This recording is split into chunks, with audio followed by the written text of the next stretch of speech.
Alright, I want to discuss about what heat. As we mentioned earlier, I would say heat plays a very, very important role in the changes of state of of matter, evaporation, solidification, and the rest. So now, what is heat? Now, heat is a form of energy, right? That causes the sensation of warmth. It's a form of energy that causes the sensation of warmth. Now, heat flows, and that's why you can have a rod.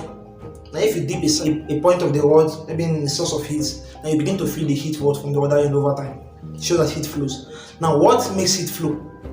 Or how does heat flow conventionally? Conventionally, heat flows from what? From a region of higher temperature to a region of lower temperature.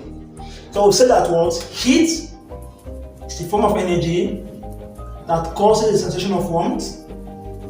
It's also known as thermal energy. What causes heat? One is the cause of heat is temperature. So heat only flows due to change in temperature. If there's no change in temperature, if the temperature remains constant, heat doesn't flow. And we've said conventionally heat flows from from higher temperature to lower temperature.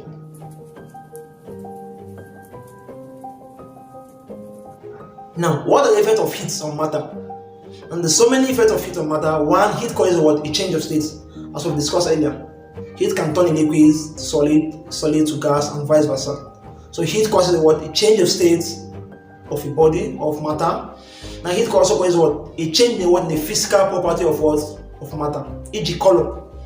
And that's why during the rainy season, you can see a beautiful flower that you once admire, and during the summer you want to uproot that flower yourself. So those are the effect of heat. It causes a change in the physical properties of matter, e.g. its color. Now heat also causes expansion. Now if you've noticed during hot summers, you hear some noise or cracky sound from your zinc, your rooftop. Now what's causing it is heat. It is causing expansion of your roofings. And that's why you hear those funny sounds during summer when the heat is is very, very high. It also causes chemical change. And for instance, if I have a paper and I lift my paper up, and it burns from being paper to being ash, that's a chemical change. Now why is it chemical change? It's chemical change because it is irreversible. There's nothing I can do to my ash to bring back the paper. So the process is irreversible. So heat sponsors chemical change. Also rusting. Rusting is a chemical change. You have a rod or any metal exposed to moisture, and then there's heat. It causes rusting. Rusting is a chemical change, it's irreversible. So one effect of heat is that it causes a chemical change. So we said heat causes a chemical change. It causes expansion, change in physical properties of a body, e.g. its color.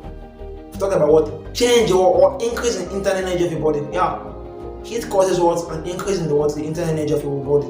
So those are very, very important effects of heat you should take note.